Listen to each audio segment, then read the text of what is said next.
Laura, let's have it. Sandbox, you need to do that. What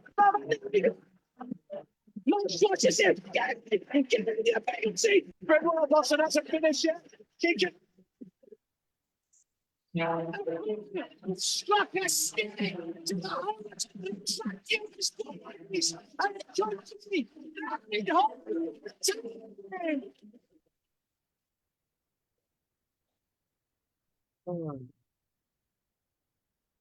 Good evening. Welcome to the 12 Man Podcast, live on Facebook, The Red, anywhere you want to listen to your podcasts. Evening, gentlemen. Evening, chaps. Hello, my man. Right, I'll introduce you. I'm Steve Jackson. I'm in the main chair, as usual. No Cutler tonight. He couldn't hack a late night last night, so he's not here. John Don's presumably doing a tour in Benidorm for the week. So yeah, and yes, we've got the lads on Zoom with me. So we've got Mr. Steve Dixon. Evening, Dicko. Evening, lads. You all right? Yeah, we're good, All mate. right. We're good. Very rare this one. He's coming on too often here. Mr. Jamie Dalgarno's with us. Evening, Dally. Oh, boys, all right. Yeah, it's a bit of a bad smell, and I can't get rid of us at the minute. So yeah, back again. You always want you're one of the originals. You're like me, so you know. Yeah. All them years ago, I know. Aye. Back when we actually had like full head of hair, and I didn't have a big beard. You had the beard then, right? And Mr. and I mean, I struggle for words for you sometimes, Bandy. I mean, entrepreneur, extraordinaire, artist, legend, Mr. Graham Banderas. Settle down, man. Get on with it. Evening, Bandy. All right. I'm all right, pal. How are you? Yeah, we're good, mate. We're good. Not bad for a Monday. You know, we're live and Plenty kicking. to get our teeth into. Oh, you're telling me there's loads to get into. So we'll talk about the debacle that was Saturday. Yeah, we've got 2 games to have a look at. I'll get previews for each one of them from both of you. Well, from all of you, sorry. Not both of you. Both games. And we're going to talk season ticket prices as well, because they've come out today. I didn't realise that. Didn't realise. Are they gone up? Yeah, it's not that they've gone up. I mean, I'm not bothered about them going up. Like they're always going to go up. It was just the timing. We've got ages. We've got ages going up. Yeah, we've got ages to worry about the early bird, haven't we? So Yeah. He's got a new version now. we've got literally hours to worry about that. So Carnage. right. Oh, it's going to be ridiculous, this, isn't it? But right, we'll get stuck into Saturday. Right, Dally, when you saw the team, were you as confused as I was when I saw it? Because I didn't know where half that team was playing. I know that sounds really bad. No, I think you're right, and I think as the game went on, I think the team were probably the same as well. O'Brien, I know he's been out for quite some time, but I didn't quite expect to see his name on the team sheet to start. I still thought they'd ease him in. Yeah. It wasn't what I expected, to be fair. I thought Ryan McGree walked straight back into that team. Was really frustrated when I saw him on the bench. But yeah, like I said, I was amazed he wasn't playing. Dicko, have we got a problem with Riley McGree? I mean, not with the guy himself or anything. Something doesn't seem right. He's one of our best players, if not the best player at the club now. And he's not starting. I know he's just come back from Qatar. I fully get that. But that was the excuse for last week, you know, missing out because he played extra time for Australia. That's why he didn't play against Sunderland. I fully get that. But he's had a full week with the squad. You know, Carrick said he was raring to go. Where was I he? like the deal in facts. However, when it's with Riley McGree, I've alluded to this all season. There was a rabbit off at the start of the season when he wasn't starting games and he was in and out the team. Mm-hmm. And at the start of the season, he was our best player, and now he's still our best player. So you look through, you know, the logistics of it. At the start of the season, there was rumours that he wanted to go. There was rumours about him possibly getting offers from Spain, which might have turned his head. There's been rumours about him and Carrick not seeing eye to eye on certain things. as I say, they're all rumours, and I like to deal in facts. However, if you look at it, he was in and out of the team at the start of the season, and he then got back into the team. Middlesbrough improved. The results started to improve when he was back in the team. He was part of that good run that we went on, just leading up to the Sunderland game. However, he got injured just before the Sunderland game, plantar fasciitis injury, apparently. That then went on for weeks and weeks and weeks and weeks and weeks.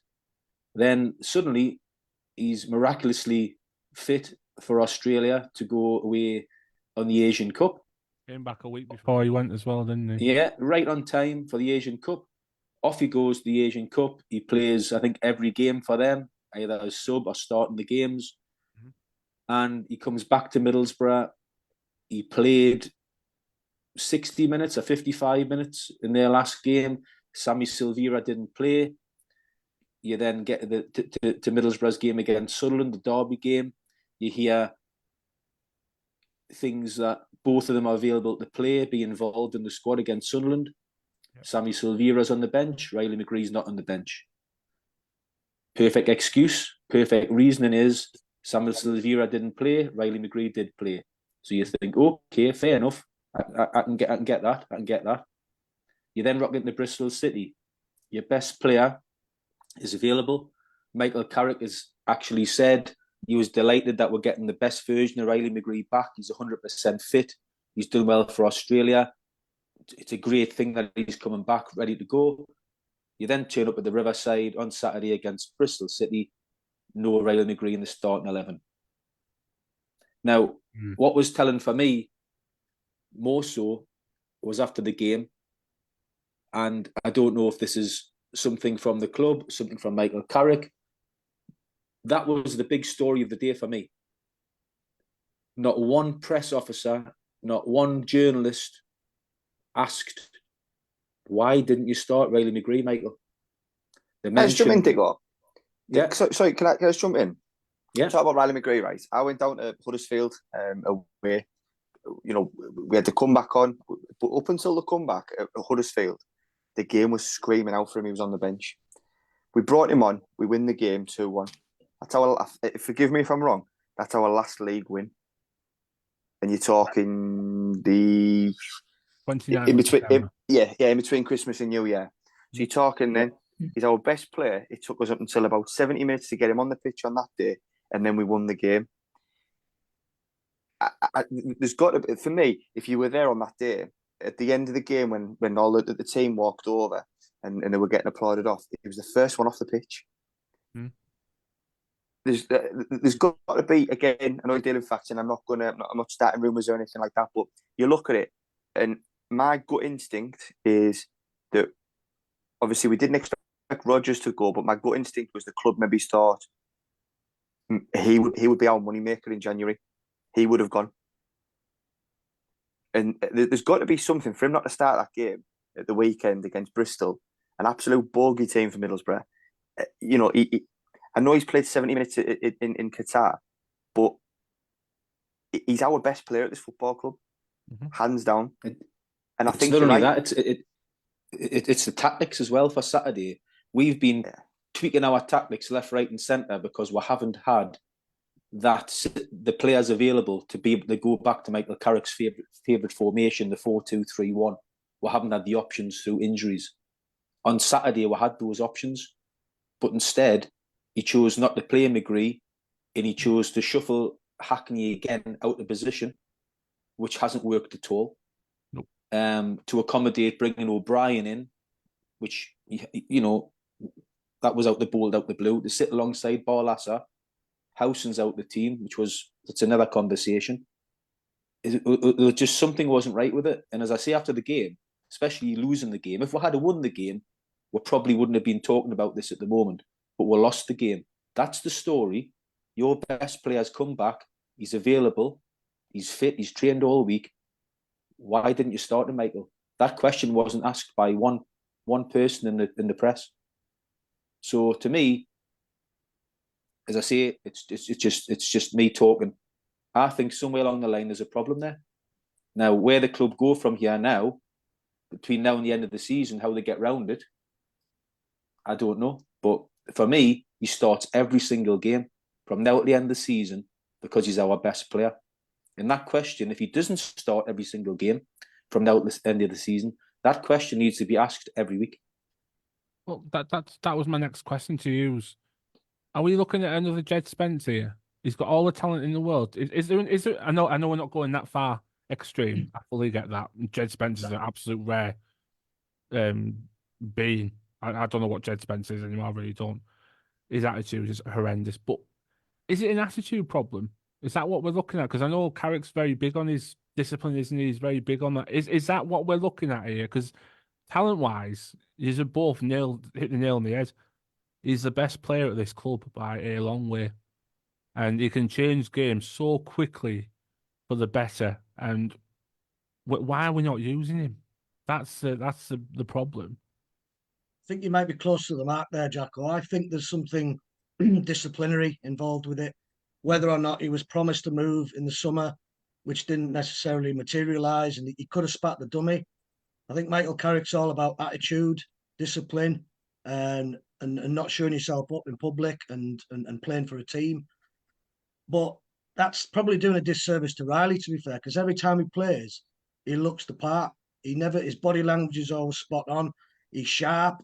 He wants the ball all the time. He wants to try and play. He wants to dictate. He wants to link up play. He's a match winner, and if we have upset him or he's upset Carrick, then it needs resolving quickly. Because for me, it's damaged the whole season. Him sort of fannying about in and out the team at the start of the season, I thought it was a joke anyway, because you've got to play your best players. So whether or not Carrick's making an example of him, we'll never know until the question's asked. And I flagged that up on Saturday after the game as well. I was desperate for one of the reporters to say, look, the detail of that game was, why didn't Riley McGree start? Because I thought that completely sanitised the atmosphere from the start. It was flat. We never really got going in that game at all. And I think he is pivotal to everything good that we do. And for him to be sort of, I would say, cast aside, it's not good. It's soured the season for me, really. It really has. I think especially when he doesn't come on till 69, 70 minutes. I think, you know, doesn't make any sense at all. We go 2 down, okay, he goes with that team, we go 2 down. He's got to be looking, make the change at half time. He won't make the changes any earlier. Make the change at half time, come out as you mean to go on. For me, the crowd was very flat from the off. Lift the crowd, get the crowd on side. Look, I mean, I'm looking at him and I'm thinking, there's got to be something there for us to go and pay money for him. But for me, I'd have took him straight out, stick McGree in and go for it. But I think just going back to your question, Steve, you said about if we got a Jed Spence with that attitude, and again, Graham, you Bandy, you've knocked the nail on the head. He isn't walking around with an attitude on the pitch. He's not walking around with a pair of gloves on, sulking, not showing for the ball. Yeah, he's a Premier League player, and he can't even get a game for a bang average Championship side at the moment. Yeah. So there's definitely a rabbit off, and there was at the start of the season, and that's just continued, and it's festering like a bad smell now. It really is. Either put him in, or just say, look, you're seeing the season out, and we'll get shot here. But there needs to be some transparency. There's got to be a link between fans and the hierarchy at the club to come clear on what is actually happening. If I'm not, this is a completely different player, but if, say, De Bruyne had come back from injury, which he has, he's gone straight into that Man City team. That's how vital he is to us in terms of, De Bruyne being on the same scale at Man City. And he's a hero there. He's a hero here, but our hero can't even get in the team. And there's far worse players playing ahead of him. And he must be thinking, what the hell do I need to do? Whether or not he has spat his dummy, you've got to bite the bullet sometimes as a manager and say, look, you've done wrong by me, but I'm going to have to play you because you're a match winner and you're far better than what I'm playing at the moment. So it's got to be nipped in the bud quickly. But when I say quickly, the season, 16 games left? They'll soon filter away, and we'll be looking at another season. Is he staying? Is he going? But I think there's something gone on pre-season, and it's festered all the way through till the current date. Oh, absolutely. Go on, Diggle. I was just going to say it was a bad day for Michael Carrick all around for me, because, like you said, he got the team selection wrong from the start, which flattened the atmosphere down in the stadium, because people were wondering why he wasn't starting House and why he wasn't starting McGree. You could see the shortcomings in the team straight away, the formation. And the first half was probably the worst display we've had under Michael Carrick since he's been at the club, for me, by a long way. You know, we conceded 2 awful goals. Now, you know, we're going into the season ticket debate later on about prices and stuff. The reason we've got so big crowds this season, 27, 28, 30,000 on a regular basis this season, is because we'd bought into the Michael Carrick ball philosophy. We thought we were going to be playing the same type of football as last season. Yes, might be different personnel, but we're going to have a go this season. And I think we've all been kidded on because we haven't had a go this season. The personnel that's coming, replaced last season's personnel, isn't as good, in fairness to Michael Carrick. But he's trying to play the same way with players that aren't good enough to play that way. We're bereft of pace in that team. We've got no pace. We've got no intensity. And it's like watching Middlesbrough from last season with the batteries taken out. It's the same formation, the same trying to play the same football, but it's slow, it's sideways, it's monotonous, it's backwards.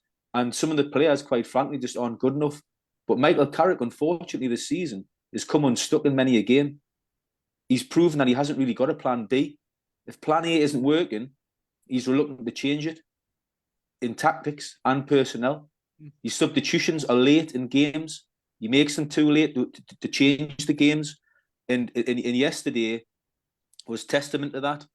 The tactics, the substitutions, the starting lineup, it was poor. You know, I mean, you had Dale Fry and Rav Vandenberg on Saturday, like the Chuckle brothers, at the back, just to you to me, to me to you, to you to me, ball into Barlassa, Barlassa decided he was going to be another centre back. Barlassa was playing as deep as Dale Fry in Vandenberg, and he was getting involved, and it was going into him. He was giving the ball away, and they knew that, Bristol City. They've watched it, and they pressed with, and then you look, well, what are we doing in terms of attacking play, in terms of pace, intensity, shots on their goal? You know, it was embarrassing to see, and Michael Carrick had a bad afternoon. Yesterday, he really did. He changed it too late. I don't know. I just think it's been a hit and miss season for Michael Carrick this season. He's come unstuck a little bit, partly because he's been given players that aren't up to it or as good as the players he had last season. And tactically, he's been found that he hasn't got a plan B. I mean, the first half yesterday, Bristol City's goalkeeper, Max O'Leary, I think he had one shot on the first. We're the home team in a big game. Well, had one shot on target in the first half. I think they could have got away with playing Dermot O'Leary in goal. That's how poor we were. It was embarrassing. So can we talk about that dynamic in front of the back 4 or 3 whenever we play that? Well, we used to have Howson and Hackney, right? And they reminded me of Clayton and Ledbetter. They were telepathic in how they played. So the keeper would roll it out, he'd knock it short. Howson would come on the half turn, he'd pop it off, he'd play 1-2, and he'd be gone. If it wasn't him, it would be Howson or Hackney, whoever. But now he's got this obsession that Dan Balazar has to play. And obviously he brought him in. Is that right? Yeah. Did he bring him in? Yes, he brought him in, yeah. So it's his player. So he's obviously, I think Carrick sees something in Balazar that he had himself as a player in terms of his very relaxed, languid style. You know, Balazar can pick a pass, but he can also play a short pass and put us under immense pressure. He can also lose the ball so quickly, it's untrue. I can't believe what I'm watching at times. It's so lackadaisical. And I don't want to single players out because, you know, it's more about constructive criticism for me. But if I was a coach, I'd be saying to him, you've got to be sharper, son. As soon as that ball comes in the feet, you've got to pop it off because you're going to get closed down. Teams like Bristol City, they aren't that good.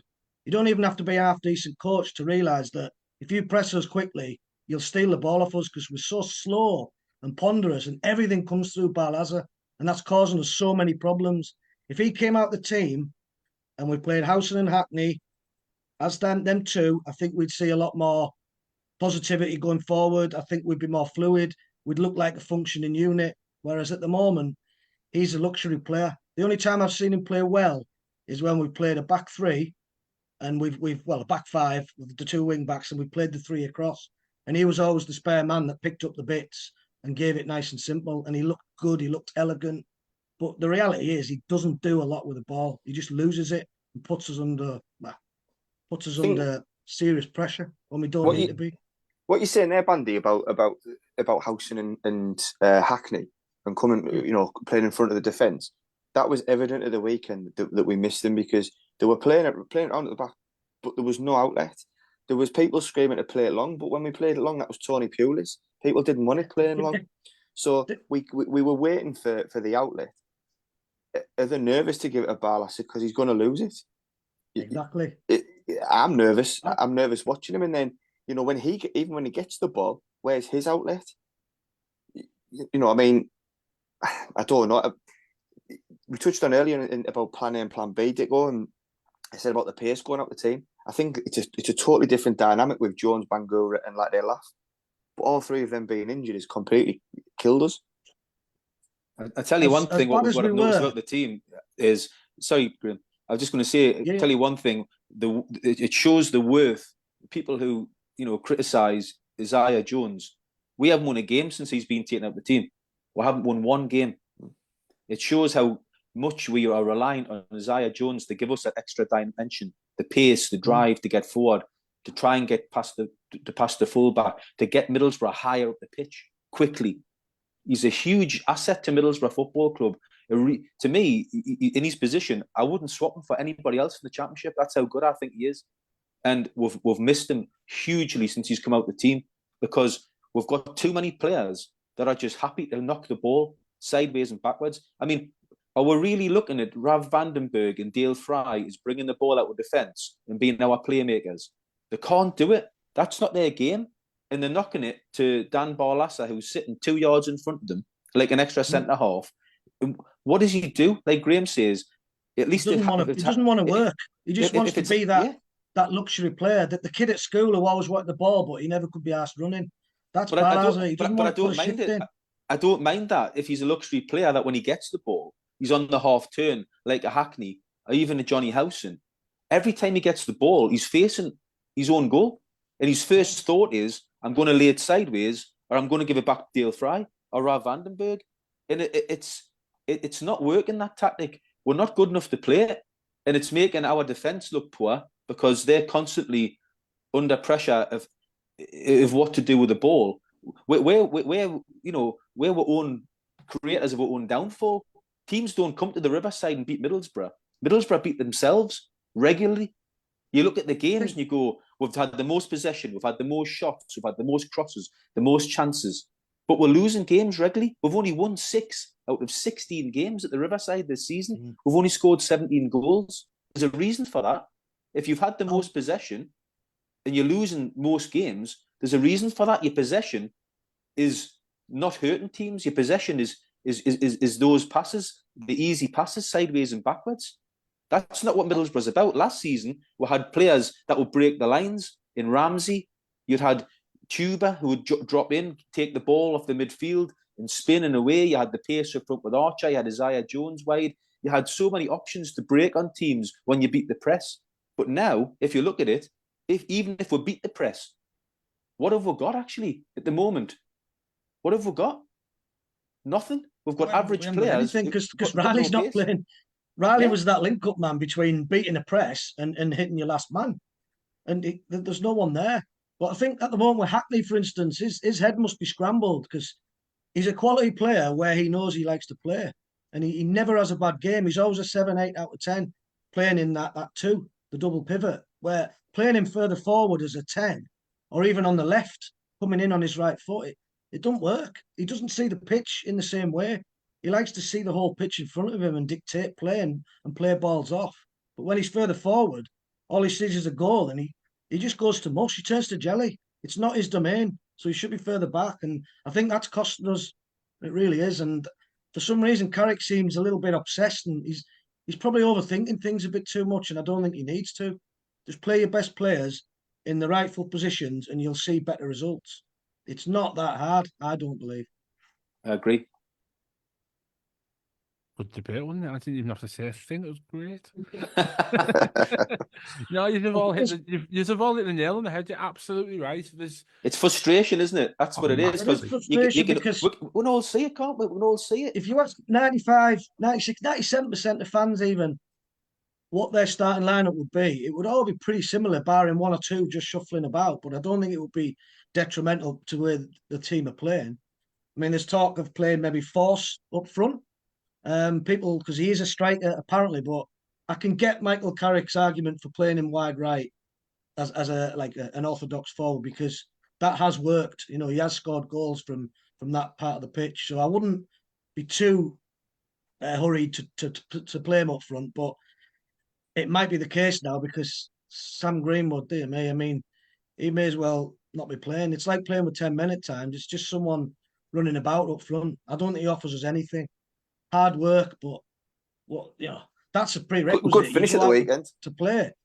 He's what? Sorry. Yeah, it was a good finish at the weekend. I don't think he was offside for the goal. Oh, the one off his left foot that went. Yeah, it was, but that he should be getting 4 or 5 shots off a game like that. You know. Yeah, I'd go Force up front because Greenwood went through 1-on-1 at one point, and Force takes it around the goalkeeper, and he went straight for the shot, and the keeper saved it. But I'm a big fan of Force. He'd definitely be my striker.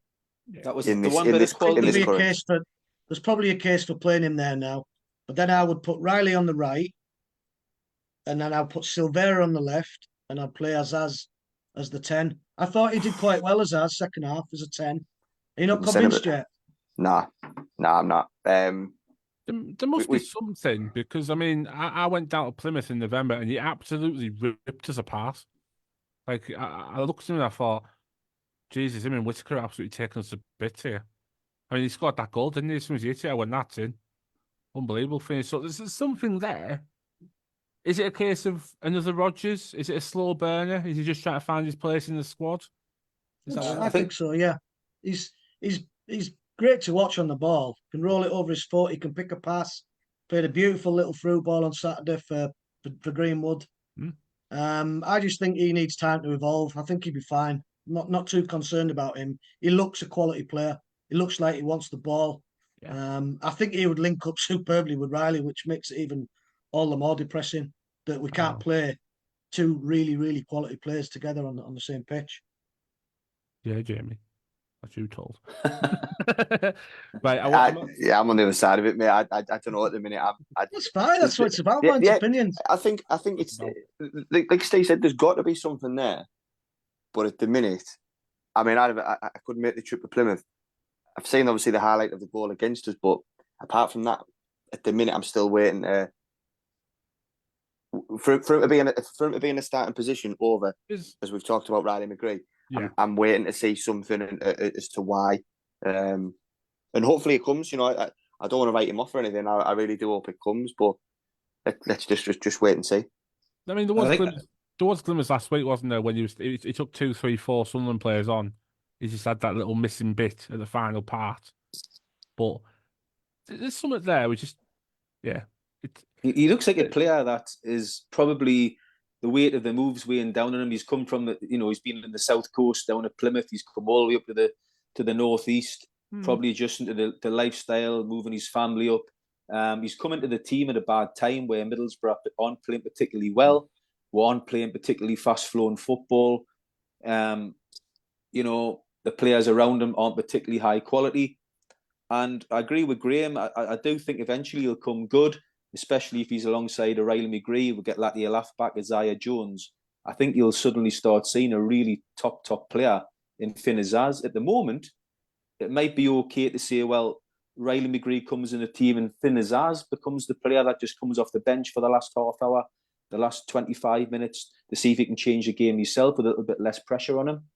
That would be an option for me.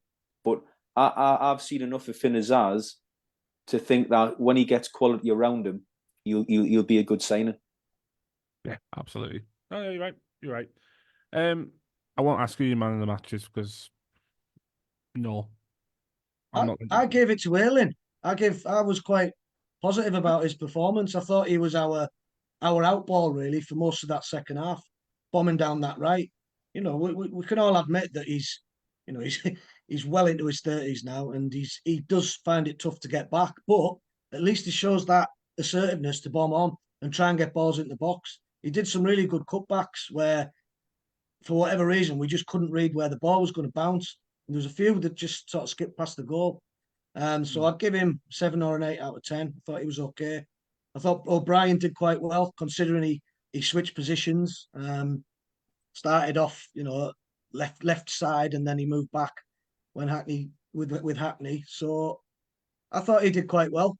Good to see him playing. I think he maybe needs a run of games now just to see if he's up to it. And if Howson can't make every single game, then there might be a case to play O'Brien alongside Hackney. I think they would complement each other quite well because he's quite disciplined as O'Brien. I think he'd hold his shape. Not quite so sure how he would handle a press if teams are pressing us, but that remains to be seen. So he might be worth a try there for a while. Yeah, absolutely right. Anybody want to add to Luke Ayling?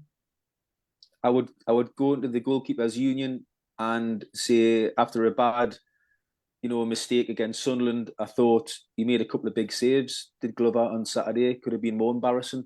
I know we got beat 2-1, so they get forgetting about, but he did actually make a couple of big one-on-one saves, and he'll probably find himself out the team shortly for Dieng, with results not going well and goals going past him.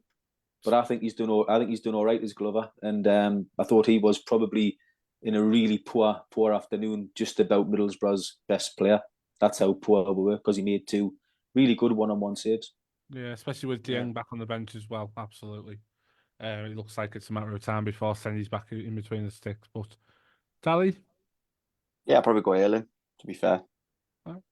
There you go. Yeah, I mean, he wasn't fantastic, but I Nah, just thought none of them were. he sets the standard. Yeah. If some of the other lads should be ashamed really of the amount of work he puts in, and the others don't. They need to take a long hard look at themselves and have a look at him and see that that's the level you need to be, achieving every week. Exactly. If a lone player can come in, no commitment to the club and do that, then why aren't they, the players that are here on permanent contracts? Yeah, I completely agree with what you're saying. Yeah, absolutely. There you go. Right. I'm not going to add one. Luke Ayling. Well done, Luke. You've won a bag of Haribo. We'll send you at some point. Right. Let's get into the main subject. There's a lot of stuff coming through online about this as well. If a defeat at the weekend wasn't bad enough, it's middle of February, middle of the month, so people's money's starting to run out. Season ticket prices come out. I fully expected season ticket prices to go up. Cost of living. Football's not immune to cost of living. I know Dicko's ready because he put his glasses on. Yes, he's ready. He's ready, isn't he? He's got his as well, look. He's got his dossier ready. I know. I feel like I've got Clark Kent about to be handed over to me. But no, it's. Hey, what about these lads? There we go. I'm ready and all. Here we go. He's ready. I'm gonna get ganged up on here. But I fully expected it. Football's not immune to the cost of living crisis, and everything's gone up. And I fully expect that. And I thought, get him off, right? Get him off. What he's doing, right? Not just because I've got perfect vision and you haven't, right? Get him off. Right. We can't all be wrong. Exactly. That's why I'm right. So, I mean, it's not the prices that I've got the gripe with. It's the deadline. Why would you put a deadline in one of the poorest areas of the country in the middle of the month when the middle of the month is when you don't have any money? That's my problem. Some people, there's a lot of people in this country. I think it's close to 40, I think it's 45% of people live wage to wage each month in this country, right? No more soul in Teesside. And to put the deadline on the 15th of March, I thought that was a bit. I'd have left it to the end of the month. Give us a couple of paydays to put some money aside. Because And people are going to come back and say, yeah, but what about the paying installments? The interest rate on them installments is ridiculous, absolutely ridiculous. So I can see why people don't want to invest their money into that either as well. But I'm going to hand it over to Clark Kent because I'm sure he's got a big fact sheet in front of him about what's wrong with these season ticket prices. But I don't understand it. The timing, I fully get they probably would have had this in their heads for weeks to get this out today, but the timing was all wrong. I'll hand over to Clark Kent. The way I look at it is, if you're going to sell something to the general public, it's got to be something that they'll buy into. Yep. Now, last season, we put the ticket prices up, and I wasn't a fan of it then, to be honest with you, but with a little bit of explanation of the costs of the stadium and the running of the club going up, and some promises that obviously we were going to keep Michael Carrick and go for it again in the summer. A lot of supporters bought season tickets on the back of that, on the back of an exciting season, just missing out in the playoffs against Coventry. In the future looked bright, and we sold, I think it was 22,000 season tickets, which was fantastic on the back of that. I think the supporters this season have been shortchanged. I think we've been blindsided by a cup run, which has kept the season going with some big results, getting rid of the quarters and then the semi-finals, and it's kept the season going with a little bit of excitement. But in between that cup run, the results and the performances haven't been good enough for a long time now. We haven't won at home for 7 games in a row. And as a product, what we've bought into this season, for me, hasn't been good enough. We're signings in the summer, to me, weren't as good as the players were let go. A lot of that was future investment potential, which I get. But we still didn't bring a striker in the summer. And we've struggled without one since. We'll come to January, where you think we're only 3-4 points off the playoffs. If we can get a striker in, we could still make the playoffs. I didn't see any ambition in the January transfer window. Brought a couple of fullbacks in. We've still haven't addressed the striker situation. No striker come to the club. I don't see any ambition there. We've sold Morgan Rogers, one of our best players. Fair enough, great deal. But as a supporter, what's great about that for me? What am I getting out of it? My team's been weakened now, so what we're going to do about it? Nothing. I'll tell you what we're going to do. We're going to sell Callum Kavanagh and we're going to sell Matt Crooks now because Matt Crooks wants to go to America, apparently. Is that ambition? I don't think so. So on the back of that, they've then come out after a shambolic display, Michael Carrick's worst days manager, worst performances manager, and a shambolic display, and said, what we're going to do is, to entice you, we're going to put our season tickets up again. No explanation as to why. We're just putting them up again. 6.25%. It's not good enough. Now, there's 3 things the club need to do for me. First of all, they need to extend the deadline. That's a given, because that's a disgrace, giving fans 33 days to spend thousands of pounds on Teesside. The fans have been loyal, averaging 27,500 this season, and they give us 33 days to renew. The first thing they need to do is extend the deadline. The second thing they need to do is give the fans finance options. Explain to them how we can pay a season ticket over a certain amount of time to make things a little bit easier for you.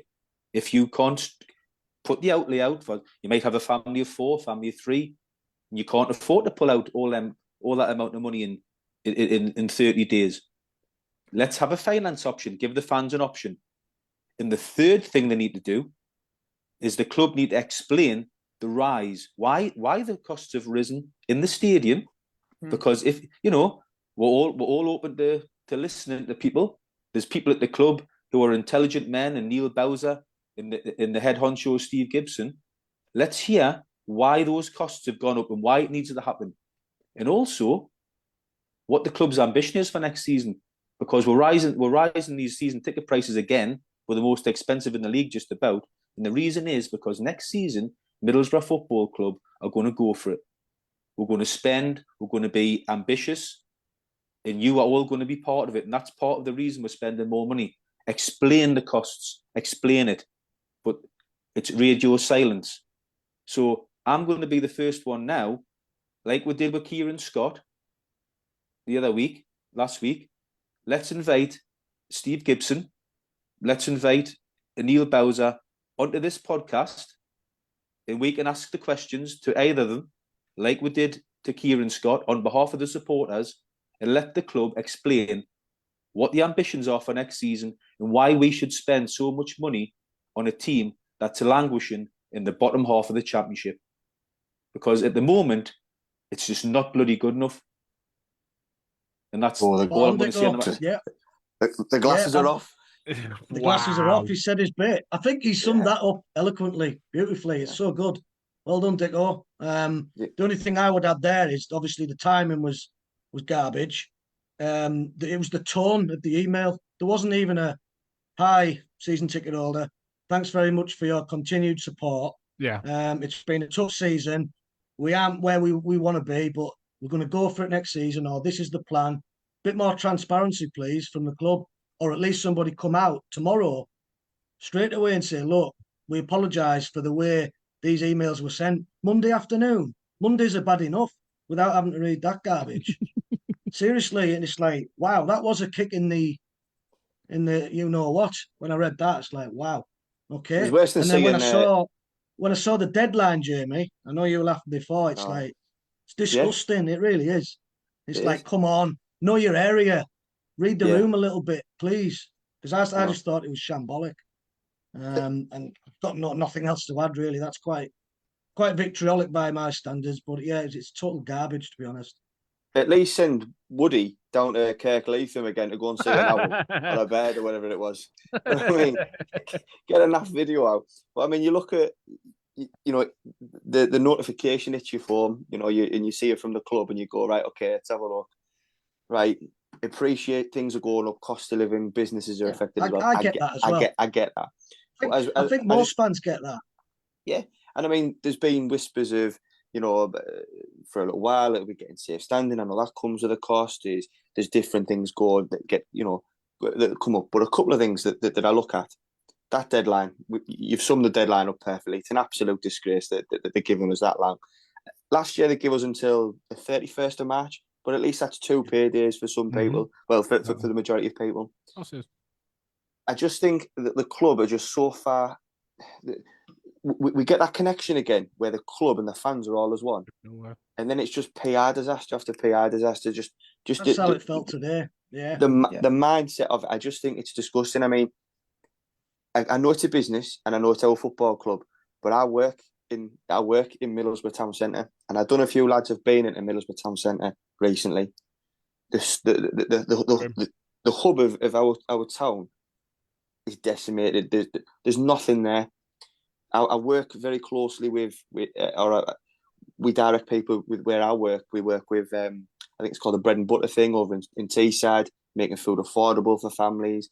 You know, we direct people at food banks, and we work closely with people in real difficult situations. And then you get your notification and you go, £510 for a season ticket. But if I wasn't a season ticket holder and I wanted to go, £574. Where do we that's get just that for the from? North Stand, yeah. That's just for the North Stand. That's for the North. It's just that time frame that's going to wrangle with many. I mean, the start of the next season, what we're going to do, open our emails on Christmas Day to find a renewal for the season after. It's getting earlier every season. My only thought process there is, are the club having cash flow issues where they need as much cash in as possible to then throw out the season? We don't know. We're just surmising. That's why it's necessary, really, for someone from the club just to say, look, this is the reason why we did this. This is the reason why we said this. It just needs transparency. And I think a lot of fans might think, okay, here we go again. Bloody done us over, but I'll give it another go again. You know, let's hear some. But the talk from the club is that we've made record sales in income on season tickets. We're merchandise has made record sales. We've done very, very well lately. We've obviously got money from Tuber Akpom. We've got money from Morgan Rogers. We're going to sell Matt Crooks. You know, it's like don't push the envelope. Money from the cup run. Yeah. Don't push the envelope too much.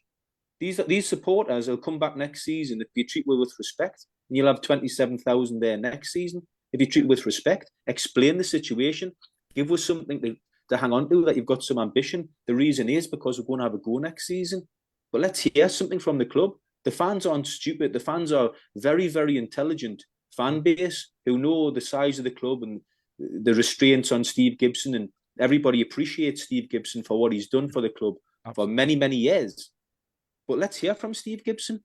Let's hear from Neil Bowser, explain themselves. Then I'm sure it will be a lot more fans' acceptance of it if it was explained properly. But the club just go into the shell, they do things, and they don't explain themselves properly. The PR at the club is an absolute shambles.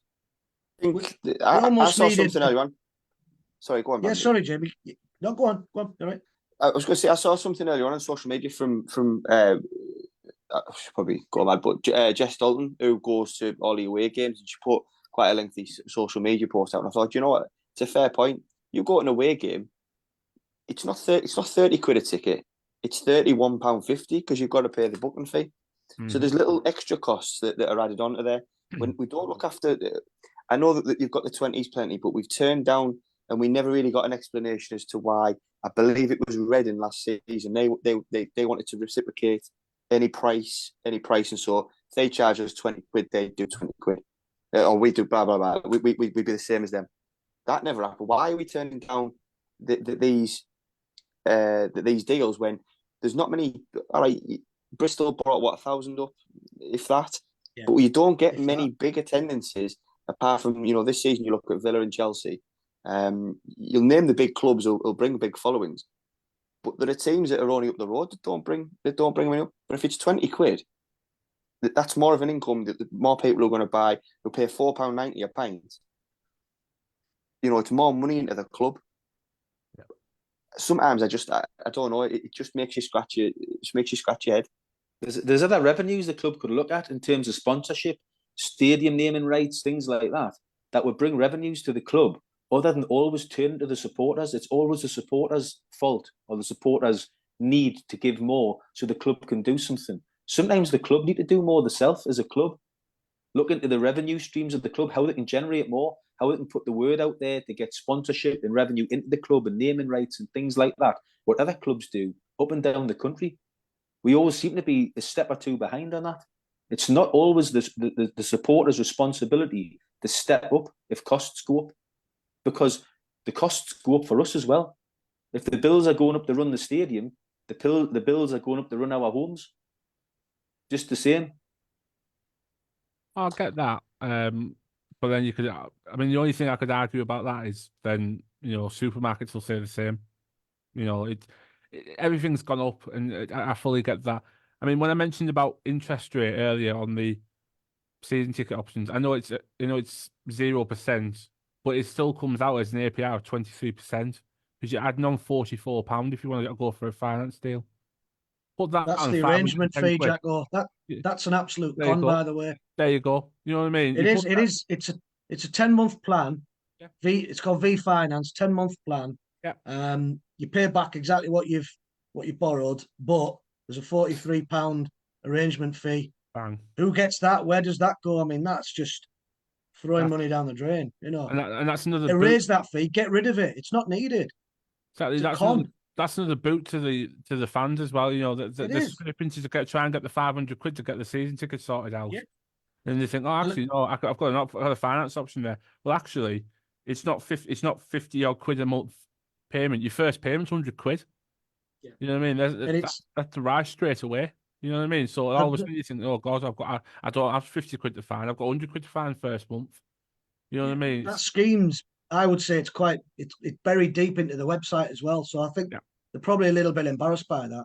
Because if it was 0% finance and there was no arrangement fee, then you'd be shouting that scheme from the rooftops. It gives fans a good opportunity to just chip away and ensure that they're at the games, because like we've been talking about most of the night, it's hard. It's hard for every single fan of all ages. Or even, if you're going to charge that arrangement fee, fair enough, charge it, but put the plan not over 9 months, put it over 10 months. And then the first month, all you got to pay is that arrangement fee. Pay the 40 quid and it's done. The next 9 months, you pay the rest of the money. All of a sudden, it's spread evenly, it's spread nicely over 50 odd quid a month, and you think, I could probably put that together. And most fans will go, yeah, I could probably put that together. But to ask a normal working class fan to pay 100 quid straight away, if they haven't got 500 quid, I just think it's steep. It's very steep. And it's something that the club needs to have a little look at really quickly. I'm disgusted that there was no warning of this Monday email. Like I said before, Monday is a shocking day as it is. Yeah. To get that, it's almost like the club have just put it out there in the hope that nobody reads it until next Monday before they've had a chance to actually digest it. What did they think was going to happen today? Farming that out on a Monday afternoon. I know. Everyone will have been going nuts at work. I was banging the desk in my room here, just going bonkers I couldn't believe the ineptitude, how it was released. It was so pathetic and badly done. The audacity. There's been a revolt. You just have to go on social media. If anyone at the club wants to go on Twitter and have a look at the replies, then it might force them to have a rethink about this. I get the price increase. Most fans do. Talked about the cost of living. But for me, it was the timing and the time factor in terms of coughing up, please. Mm-hmm. No Nico's gone through explanation. three sets of glasses. Haven't you? Nico, you've gone through 3 sets of glasses. Yeah. You've got Fuming. you've got a season ticket and Specsavers bills coming up. I'll Yes, say I'm paying my glasses back over 10 months. It's been arrangement fee on top it's of a that. continual theme with Borough. They get things wrong off the pitch. At the moment, things are going wrong on That's the pitch. So, as a whole package, it's not very good at the moment. Great, and to try and sell season tickets, like what Dicko said, in the current environment, in the current situation, it's a hard sell. It really is. And they rely too often on supporters to just think, yeah, it'll be fine. We'll give it another go. There's a lot of fans that aren't going to give it another go. So if we're averaging 27,500 this season, just reading tweets alone today, I would guess we've probably lost 4,000 already. Yeah. That's the one Who positive I'm gonna this renew. season has been is the stadium this season has been the one positive for a Brilliant. fan that we've been so many years in the Championship, even under Karanka, we weren't getting crowds as big as we're getting now. The one positive has been the last 2 seasons as a supporter, a season ticket holder, is the atmosphere turning up at the ground. There's a buzz about it, whether it be in the fan zone, the concourse, the stadium. There's an atmosphere, and you go in there and you think, yeah, we're up for this. I'm up for this. They've had displays. The North Stand's bouncing now. It's nearly full. The South Stand's bouncing. And it's really good to see. And we've took a good few years to build this up. And we've got it now. Let's not chuck it away by being stupid as a club. Let's appreciate what we've got and explain why we're doing it and what ambitions are for next season and why we should pay the extra. Because you're going to pay the extra money, but this is what's going to happen down the line. Let's hear from people. And as I say again, come on this podcast, Steve Gibson. Come on this podcast, Neil Bowser. Come on and explain. We'll ask you the questions and you can explain. And I'm sure a lot of those supporters at the moment that are on social media, upset, angry, complaining, you can sharp turn them round by explaining things properly. There'd be nothing better for them to come on and actually justify and make us go, all right, I see your point now. Exactly. And then we'd happily go, oh God, we got that one woefully wrong. We were just completely off diary there with that. But we never ever seem to see anybody or hear from anybody. It's just the way it was done today. It was poor. So there's the renewal.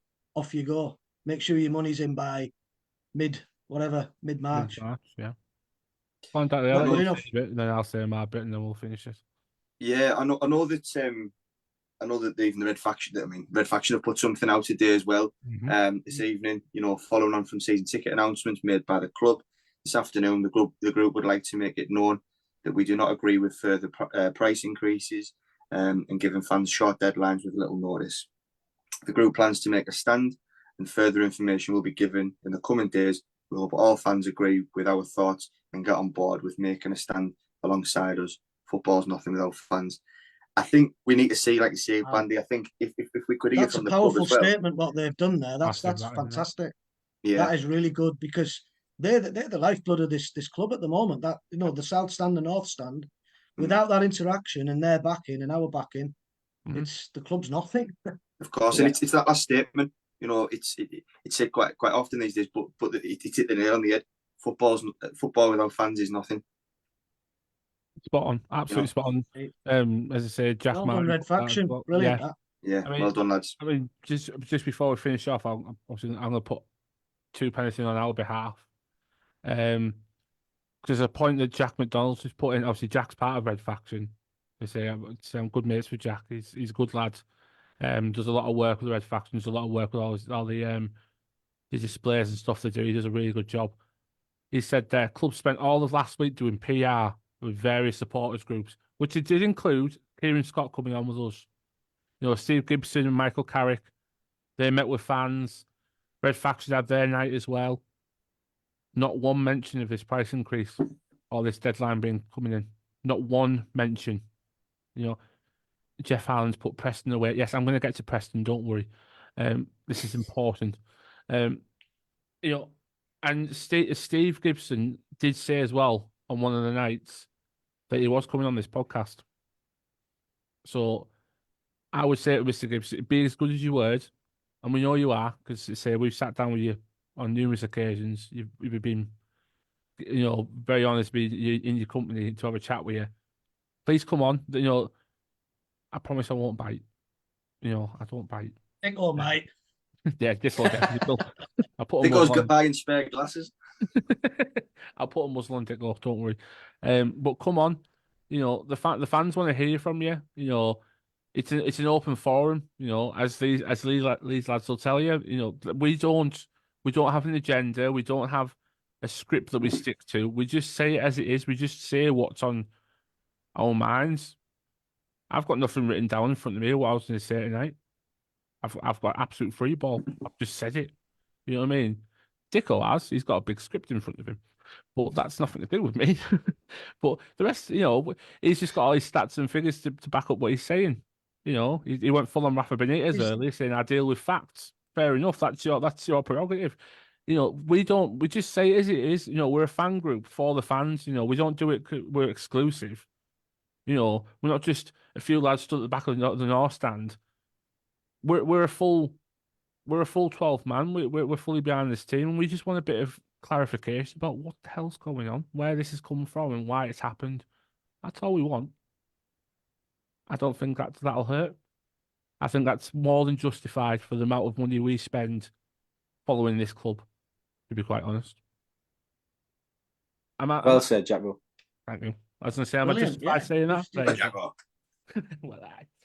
You've said all that needs to be said. Now it's up to somebody at the club to possibly get in touch and just try and There you go. I mean, Sharon's just popped on the Put some Facebook bridges. there and said, why don't Red Faction pop on next week and have a chat with us? Come on. perfect. Come on. Jack, if you want to come on, get in touch, mate. I've got no problem you being in with it. As long as we don't have to blur his face out, surely. Everybody knows Jack. Everybody knows him. So there's the whole point blurring that face up. But yeah, if they want to come on, have a chat with us, feel free. You know, we're a public forum. You know, we're exactly the same as Fly Me to the Moon or X or Twitter, whatever it's called, or Facebook. We're just a load of lads that like to have a chat. That's all. You know what I mean? So, right. For the benefit of the club. We all want the same thing. Yes, Preston. Right. We don't. Yeah, okay. Let's crack on. Yes, let's Preston, crack. we Yes. come. We'll, you know, if we have to come back to next week, Bandy, we will, don't we? Right, Preston, we've got to cover this really quickly. Technically, I've only got 90 seconds, but I can stretch it a little bit longer. Predictions. Yeah. You haven't got a face for radio either, Jack. You haven't. I know you. So get your backside on here. Come and chat with us. You know, I'll have a chat with you. You know I can talk for England, as I've just demonstrated. So, right, predictions for Preston. Form's not great. A cup run's sugarcoated it. A win against Chelsea has distracted us from it. I'm nervous about Wednesday. We never do well at Deepdale. It's right. I mean, yeah, we've lost our last 2 visits. You see 6 goals. I don't know what's going to happen tomorrow. Bloody hell, Dicko. It's going to be Valentine's Day and you put an absolute dump on it. It was me that said it, not Dicko. That sorry, wasn't me. Dicko, Not guilty. Dicko. Not this time. Jason. Valentine's Day Apologies. massacre. Well, that's exactly what Jason, our driver, said. 4-1 he's put for Wednesday. Yeah. I'm not going that bad, don't worry. But Right, I'll come to you, lads. I'll start with you, Bandy. Prediction for Wednesday night. In typical Borough fashion, we're likely to go there and win 3-0, but we don't score goals. So I think we'll go there with the mentality not to get beat, just because we can't afford to lose a game. Simple as that. But I don't think we're good enough to score because I can't trust Carrick at the moment to pick the right team. So I'll get my hopes up thinking, we might sneak it 1-2-0, but I'll see the team and I'll be like, nah, got no chance. So I'm going to go 0-0. 0-0. There you go. I don't even ask you. We haven't had many of them. That's what I ask you, Scott. We haven't, to be honest. I think we've only had one. I'm going to put my head on the block and say 1 this season. We'll go 0-0 and Greenwood to be offside 12 times. Does that count as a goal? Oh, God, it might as well have. If it did, then Leroy Later would be a record goal scorer. Yeah. Right. 0-0. 0-0, there you go. Dally, 0-0. 1-1. Who's your goal scorer? Yeah, I think we're definitely going to score, but we're definitely going to concede. There we go. So we'll go 1-1. We're going to go 1-1. 1-1, and we'll go. I don't know. Greenwood to score one just for Bandy. I hope he does. That's what I want, man. Mine's maybe a bit of negative psychology, reverse psychology. So, yeah, I hope he proves me wrong. That's what players should be doing. Spot on. Absolutely right. Dicko? Well, I convinced myself all day we'd get beat. And after hearing what you have had to say, I'm going to have to go the other way just to try and bring a bit of joy to the podcast. So I'm going to go Middlesbrough. Even though they've only lost one of the last 5, they've just beat Ipswich at home. They've won the last couple of games at home. I'm going to go Middlesbrough. I'm going to do the ridiculous, and we're going to win 3-2. Okay. And Riley McGree's going to score because You still got them glasses, Dicko? Hey, do you want to borrow my? No.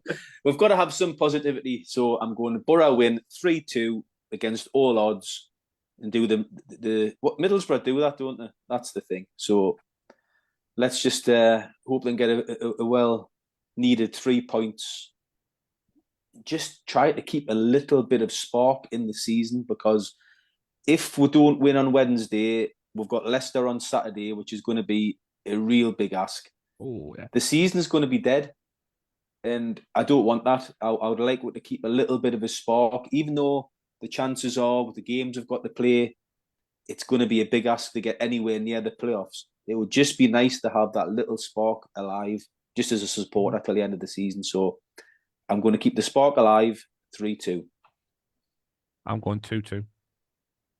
Desmond. Yeah, Desmond. Finnazaz will get a goal Wednesday. There you go. There's my prediction. And I'll come to Leicester. Jason's put 1-0 Borough. Marcus Force.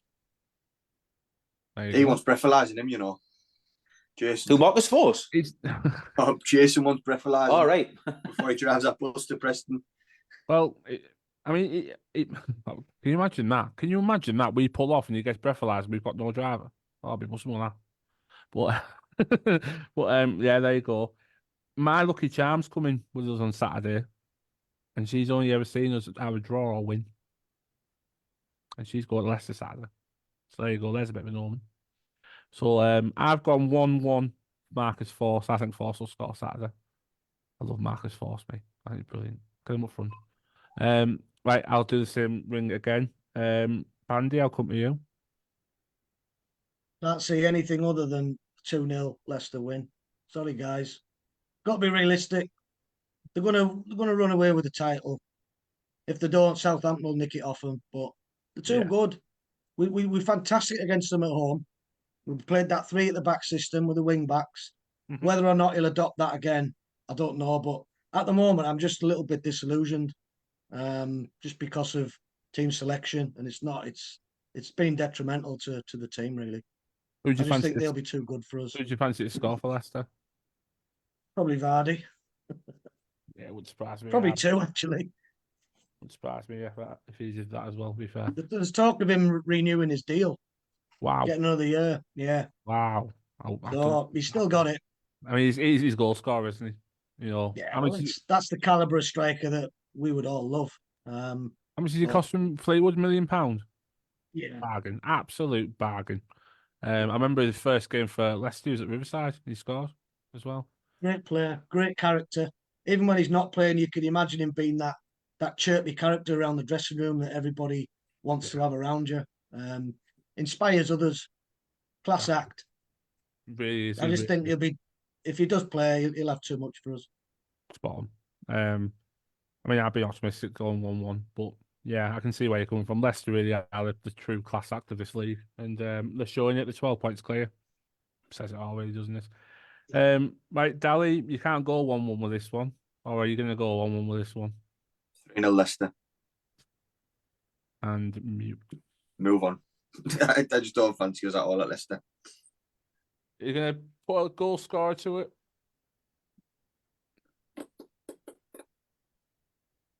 I'll let you pick one. Well, I haven't watched them too closely, to be fair, but is What about someone who's never scored Harry for them Winks? before? Is That normally there, happens. isn't he? Harry Winks. Harry Winks, wow. Yeah. He scored 2 goals in his career, but yeah, we've got Harry Winks, all right. It's going to be Get some odds for us. Oh, you're telling me, because Diggo, finally to you. Oh, look, I've got to keep the spark alive, haven't I? I To could be fair, quite easily go. Jason put 1-0. Keep the spark alive. I'll go Middlesbrough. I'll get an unlikely 1-1 draw. There you go. 1-1. Up the 1-1. Up the 1-1, but it's bound to happen because you haven't taken it. So every time you don't take it, it happens. Yeah, So, you better have these again. Seriously, Diggle, what's going on with you, man? what's wrong with me glasses? There's nothing wrong with me glasses anyway. I can see it perfectly. I'll go 1-1 and I'll go Finazaz. There you go. And just like that, we're done. There you go. That was all right. Show. There you Enjoyable, go. Very enjoyable. Bandy, thank you so much for popping on as usual. Oh, it's class. Pleasure.